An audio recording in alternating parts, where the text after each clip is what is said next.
Right, so let's get more perspective on this issue. Ambassador Mbaya, an international relations expert and executive director at the Center for Policy Analysis, is live with us here in studio. Thank you for joining us.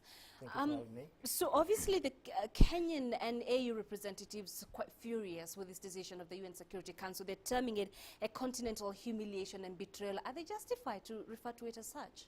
I don't know about justification, but the matter of the fact is that AU collectively as a body is not a party to the Rome Statute. So they actually have no local standard, basically. But they're supporting a member country of the AU itself, namely Kenya. I think, in my opinion, the reasons for going to the Security Council are all faulty. Perhaps we should have argued about the transition in Kenya, the difficult phase we are facing in terms of constitution implementation, and why the president and deputy president will be required in Kenya, rather than the reasons that the AU gave. Right. So then you would say that perhaps that is where the AU and Kenya maybe went wrong in this bid? I think they knew all along it was not going to succeed, but it is not bad politics to be mischievous sometimes, and I think that's what the AU was.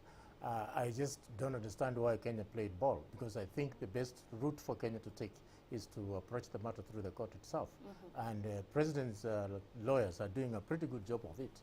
In fact, earning extension, postponement until February. So I don't see why we are backtracking in that process. No. Right. Yeah. But there were, looking at the vote itself, there were 8 council members who actually abstained. And one would wonder, why abstain? Why not just vote outrightly no? That's a very interesting point.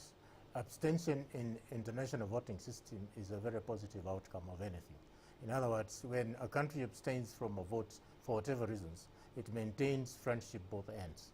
And therefore, it is saying no or a yes in a diplomatic manner. In a diplomatic manner. And I don't think that is unusual. No. Right. Yes. So then what are the avenues now that the Kenya and the AU can explore after what the UN Security Council has done?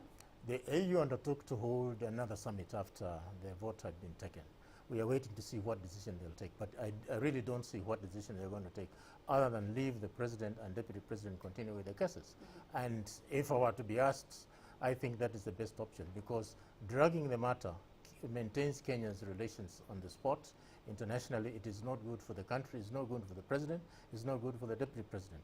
So I think the sooner the matter is finished with, the better for us as a country. But then again, I know you said that abstaining for the 8 members was perhaps a way of trying to avoid, friction between them and Africa. But then again, when you look at the reaction of the AU representatives, they're really angry about it. So what does this do then for Africa's relations, with those members? That was bound to happen.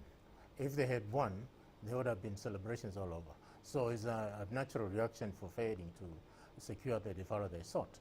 But I don't think in diplomacy that is the end of the story. They are going to work out things behind the scenes, and you realize that diplomacy continues as normally. Right. Yes. All right, let's leave it there for now. Thank you very much for those insights. We had here in studio Ambassador Mbaya, an international relations expert and executive director at the Center for Policy Analysis.